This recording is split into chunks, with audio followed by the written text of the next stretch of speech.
Livre audio. L'origine ou l'homme en est-il aujourd'hui? Chapitre 9. Création de la vie terrestre. La vie au paradis était radieuse, mais l'être restait insatisfait. En effet, ses meilleurs anges avaient beaucoup de limites. Les ayant créés sans péché, ils n'avaient pas la capacité de ressentir pleinement la vie. Ils adoraient l'être et respectaient chacun de ses commandements, mais l'être savait qu'il ne faisait qu'obéir sans comprendre ni choisir, et cela l'attrista énormément. Alors, il décida de leur donner une chance d'évolution en leur donnant une mission, mais laquelle? Un temps passa et l'être mit en place un projet audacieux, comme il l'avait ressenti le jour où il avait rencontré la terre. Il la choisit, elle, pour ce projet. Il alla la voir et lui exposa ses idées. La terre fut enchantée d'un tel honneur. L'être prit des échantillons de sa croûte et observa longuement les différentes choses qu'il y trouva. Puis il souffla dessus afin d'y incorporer la vie et y remit sur la terre. La métamorphose fut lente mais magnifique. Les anges et l'être prirent un réel plaisir à observer les changements et modifications diverses. Peu à peu, la terre changea. Une couche protectrice se fabriqua tout autour d'elle. Une fois créée, des modifications inertes commençaient. La terre prit une couleur bleutée magnifique. Une substance nouvelle naquit. Il la nomma eau liquide. Au paradis, tous furent sous le charme de cette apparition. Mais personne, même pas l'être, ne se doutait de l'importance de cette matière. Elle était le réceptacle même de l'énergie de base, la source de la vie. C'est en elle que naquirent les premières cellules de vie. Observer la terre était divertissant autant qu'instructif. Même les anges commençaient à réfléchir sur l'éventuelle évolution. Lorsque l'eau submergeait un temps la terre, puis se retirait, elle laissait la vie qui prit forme. Une vie verte rudimentaire naquit, que l'être nomma végétation. Un certain équilibre se fit, mais quelque chose semblait manquer, peut-être une vie plus à son image, car même si la vie, en prenant seule ses droits, fit quelque chose de magnifique, sa première idée était bien de créer la vie, d'être à son image, et cette fois-ci avec la possibilité de choisir. Des êtres libres de vivre. L'être, à travers cette expérience, voulait vraiment se repentir pour ce qu'il avait volé aux anges sans le savoir. La terre grouillait de vie, mais souffrait d'un climat instable, d'une grande chaleur et d'orages électriques. Chapitre 10. L'être de feu. La vie sur Terre était née, mais néanmoins instable. La couche protectrice de la Terre, qui a permis la vie, n'a pas tardé à devenir la mort. En effet, l'être vit bien rapidement que les rayons solaires étaient absorbés et la chaleur se cumulant, la Terre ne fit que braise et cendre en sa croûte. L'eau se mit à bouillir, des pétales brûlantes dansaient sur les végétations qui se consumaient. L'être appela ces pétales le feu. Il trouva cet élément extraordinaire. Il se dit, et si je créais un être comme cela? Et il s'exécuta. Il prit une flamme de la terre, puis il en fit une statue à son image, puis il hésita à lui donner le souffle de vie. Comme je regrette de ne pas avoir donné à mes anges la liberté de vivre, mais comme j'ai peur d'être déçu par ma création, je ne sais si il est sain de choisir à sa place. Après une longue période de réflexion et d'observation de sa création, ne pouvant trouver conseil et réconfort auprès de ces merveilleux anges, car tellement innocents, il décida de donner le souffle de vie pur, sans aucune modification de sa part. Le premier être de feu prit vie, qu'il était beau, puis connaissant la souffrance qu'engendre la solitude il lui créa une compagne. Il les déposa sur terre et leur enseigna toutes choses. Il donna aux anges la mission de veiller sur les créations. Il pensait que l'innocence de ces jolies créatures pouvait influencer positivement les autres créations. Pour que les anges puissent aisément aller et venir de la terre au paradis, il leur fabriqua des ailes. Chapitre 11. Sur la terre. Pour que sa création de feu puisse s'abriter, il créa une végétation. Pour que sa création puisse se nourrir, il créa créatures diverses et végétation nourricière. Puis il enseigna le tout aux créations de feu. Il fut un temps avant que les deux êtres de feu commencent à douter et à désobéir. Ils procréèrent et firent un peuple. Malgré la bienveillance de l'être et de ses anges, les créatures de feu commençaient à douter et à mal agir. Ayant eu le souffle de vie pur, il incombait qu'à eux de choisir le bien, mais les temps se succédaient, les générations aussi, et le pire ressortait d'eux. Ah! Comme l'être fit preuve d'une grande patience, il s'épuisait à leur donner des leçons, et les anges toujours présents, mais plus ils devenaient hypocrites, plus ils oubliaient, si bien qu'au bout de milliers de générations, les anges ne leur fut plus du tout visible, et l'être devint un mensonge, une simple légende. À bout de patience, et triste de voir sa chère terre agoniser, et le supplier de faire quelque chose, l'être finit par prendre la décision la plus difficile. Alors qu'il avait tant appris de ses créations, qu'il avait connu jadis la destruction et les mauvais sentiments, il s'était promis de demeurer clément et généreux, plus jamais de mauvaises actions. Mais les viles créatures qu'il avait créées n'engendraient que peine et destruction. C'est là qu'il comprit cette grande leçon. En amour, il n'y a pas de bien, il n'y a pas de mal. Il ne faut pas se fier aux apparences. Il fallut un certain temps pour que l'être mit sa décision à exécution. Mais pour lui, détruire cette création définitivement était un échec beaucoup trop lourd à porter. Il s'était donc donné ce certain temps afin de trouver l'être qui se distingue, celui qui est différent, exceptionnel, et enfin, un être de feu ne suivit pas les mauvaises actions et pensées de son peuple. Comme il était bon de l'observer vivre, mais comme il était dur de le voir souffrir. Le jour venu, l'être descendit, en personne escorté par deux anges le voir. Il ne dévoila pas qui il était, mais il discuta avec lui pour dévoiler son cœur. Si tu avais le pouvoir de détruire tous les êtres de cette terre, penses-tu que tu le feras, ou penses-tu qu'il y a une chance de les aider à changer dans le bien? Aucune valeur ne compte à leurs yeux, seulement les plaisirs immédiats et le vice. La planète souffre, je le ressens. Je me sens si impuissant, mais je suis en colère. Si j'en avais le pouvoir, je nous supprimerais tous, moi compris, afin que plus jamais mon espèce ne puisse sévir. Oh, comme ces paroles furent douces à entendre. L'être ajouta: Eh bien, soit, je vais exaucer ton souhait. Mais toi, tu survivras et je t'enseignerai ce qu'il te manque. Et je t'aimerai et te donnerai une famille qui t'aimera à la hauteur de ton mérite. L'être emporta l'être de feu jusqu'au paradis et entoura la terre du gel le plus froid qu'il trouva, du plus loin du système solaire. Ce fut si froid que même le noyau de la terre gela. Aucun être de feu ne put survivre, seulement les graines de végétation s'endormit en attendant de pouvoir germer un jour. Chapitre 12. Nouvelle vie. De retour au paradis, l'être de feu fut particulièrement bien accueilli. Tous les anges voulaient le rencontrer.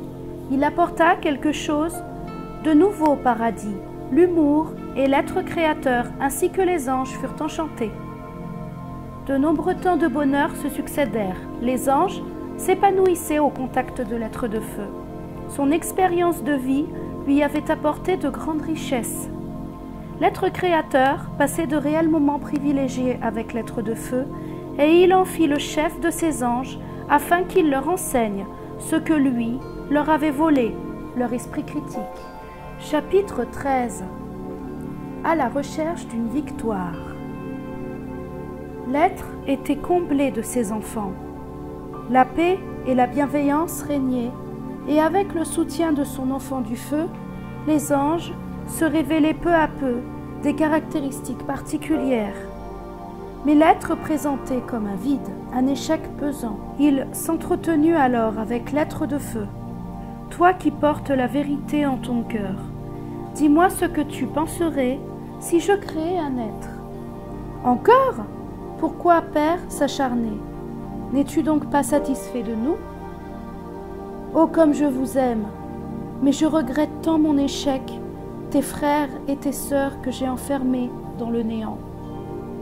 Je n'approuve pas, même si je sais que tu cherches à prouver que l'amour triomphe toujours. Mon enfant, toi tu as vécu parmi le désastre. Tu as ressenti de l'intérieur toutes ces choses. Toi qui sais à présent, raconte-moi que je ne fasse pas les mêmes erreurs. Mon père, aucun mot n'excuse les miens, mais si je dois répondre avec sincérité, nous n'avions aucun chef pour nous guider, aucun espoir, rien qui pouvait nous rattacher à la vérité. Mais nous étions pourtant auprès de vous constamment, et vous restiez désespérément aveugles et sourds. Je te le répète, je ne suis pas d'accord avec ton projet, mais peut-être la prochaine fois, envoyez des guides, s'ils perdent l'ouïe et la vue. Excellent conseil. Père, va visiter le chaos de ta naissance. Peut-être rencontreras-tu un être comme toi et t'apaiseras-tu. Ne recommence pas. La terre s'en remet à peine. Soit, tu es toujours d'excellents conseils. Je sais pourquoi je t'aime tant. Tu es ma lumière dans la nuit, mon plus bel ange. L'être décida d'écouter son cher enfant et partit un temps visiter le chaos. C'était l'être de feu qui prit la place de l'être créateur en son absence, et la paix et le bonheur régnaient. Chapitre 14. Un pèlerinage instructif. Comme le chaos était vaste, le voyage n'en finissait pas. L'être voulut maintes fois abandonner, mais l'espoir de trouver un être tel que lui donnait un réel courage. Alors qu'il ne comptait plus l'épuisement de son errance, il rencontra un être, enfin. Cet être fut premièrement hostile, puis il accepta de faire visiter son univers à son égal. « Voici donc ta création », l'être ne trouva en ce qu'il voyait aucun repère. Tout lui paraissait sale et hostile. « Oui, ma fabuleuse création, après avoir essayé de nombreuses fois de trouver un équilibre, j'ai trouvé cette énergie, elle est splendide. Je ne connaissais pas ces particuliers. Je les ai appelés reptiles. Ils ont le sang froid et sont particulièrement combatifs. » L'être observa la planète de plus loin et vit une verdure et un climat plaisant. Ce créateur aussi avait utilisé un soleil pour équilibrer son système. Il observa ensuite ces reptiles de toutes formes et tailles. Dans ce monde ne persistaient que des énergies primaires. Ta création est bien simple. Pourquoi? As-tu déjà créé, toi? Moi, oui. Et rien de bon n'en ressort si on les fait à notre égal. Ce sont des êtres stupides, alors je les ai créés sans espoir d'évolution. Je ne suis pas tout à fait d'accord, mais oui, j'ai été déçu. Alors voilà la clé de la réussite. Ne crée que des êtres stupides. As-tu déjà essayé? Pour mes dernières créations, j'avais créé quelques êtres simples dans le but de les servir et nourrir. Mais mes créatures les ont détruites et torturées. Ne t'en fais pas. On ne crée que pour se divertir, non? Peu importe leur finalité, c'est nous les dieux. À ces mots, l'être comprit une grande leçon. Lui, qui trouvait ses anges si innocents, tout d'un coup, il se rendit compte que lui aussi avait encore beaucoup à apprendre. Peut-être qu'il s'était précipité à créer trop vite, ou peut-être fallait-il qu'il se trompe pour apprendre de ses erreurs. Beaucoup de choses devinrent claires. Il resta un temps chez son égal afin d'apprendre de lui, puis vint le temps de se séparer. Afin de se revoir, ils créèrent un portail direct entre leurs deux dimensions, et l'être rentra au paradis, aussi chamboulé qu'heureux. Chapitre 15. Accueil et louange. L'être fut accueilli de milliers de louanges. Sa créature de feu fut la première à le glorifier. Comme l'être avait manqué au paradis, l'être revint avec plein d'enseignements, mais il se rendit compte qu'au paradis aussi des choses avaient changé. Les anges avaient comme grandi. Ils étaient plus intelligents, comme il était doux pour l'être de les retrouver en si grande forme. L'être partagea alors son incroyable expérience avec toutes ces créatures, puis il accorda à chacun un entretien privilégié afin qu'elles puissent à leur tour raconter leurs histoires. Vint le tour de son unique enfant du feu. Ô toi, ma lumière de l'ombre, que j'aime tant, toi qui m'as si bien conseillé, comme je suis fière de tes œuvres. J'ai découvert un être né du néant comme moi, et il m'a appris des choses que j'ignorais. Il m'a éclairé sur des choses que tu m'avais expliquées, que je ne pouvais comprendre. Il n'y a rien que tu ne puisses comprendre. Tu es le créateur et le destructeur de toutes choses. Nul ne peut t'égaler, toi qui es amour et justice. Détrompe-toi, lorsque je crée, je ne fais que révéler la vie qui existe silencieuse, enfouie dans le chaos originel. J'apprends comme tu as appris avant moi.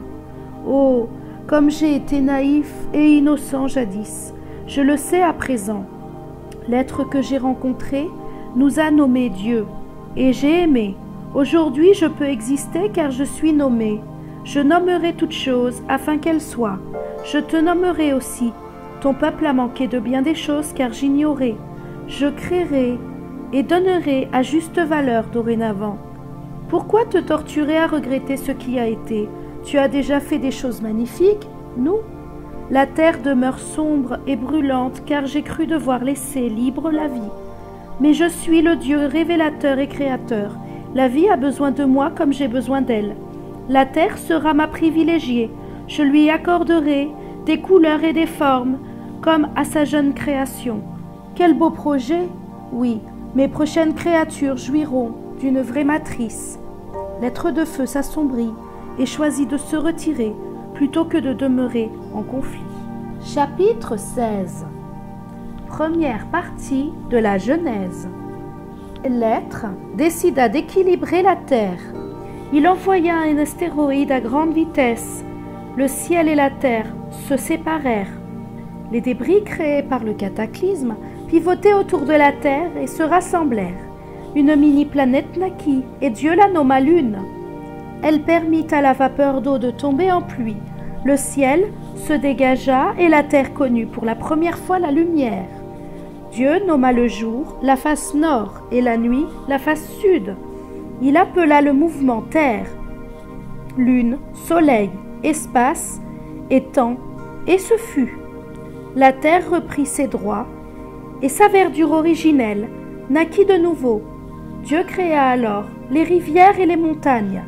Il sépara la terre des eaux, il créa une végétation dense avec amusement et grand plaisir. La terre était propice à la créativité. Puis il observa et fut fier de lui-même. Son égal, qui l'avait visité, lui avait appris à créer le reptile. Mais s'il accepta avec plaisir et honneur ses bienfaits, il ne put être en accord avec sa logique de création. Il décida de modifier la conception originelle et de permettre une évolution infinie, car, dans son infinie bonté, Dieu ne pouvait créer des êtres stupides et incapables d'évolution. Il trouvait ça très cruel. Peut-être était-il influencé par sa grande culpabilité par rapport aux anges. Il créa des cellules vierges et se retira pour observer et apprendre. En effet, son égal lui avait expliqué qu'il fallait d'abord connaître les sentiments primitifs avant de découvrir les sentiments plus complexes. Pour Dieu, cette création était déterminante pour préparer ses prochaines vraies créatures. Il observa des temps nombreux. Il apprit alors la dualité féminin-masculin et les nomma. Il observa l'énergie mère protectrice pour les petits et l'instinct dominant protecteur masculin. Comment avait-il pu créer sans différencier ces énergies? Comme il se culpabilisait pour ses deux premières créations, ses fautes lui devinrent claires. Puis il observa qu'il y avait des espèces dominantes et les dominait. Puis il observa que chaque espèce avait une place déterminée et déterminante pour un équilibre parfait. Il enseigna donc à ces créatures toutes ces nouveautés. Son enfant de feu lui demanda une grâce particulière, de créer une créature de feu.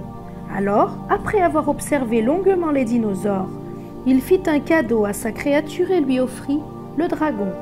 Après un temps déterminé, le Créateur détruisit par la glace ses créations, mais il garda le reptile et le dragon pour son prochain monde.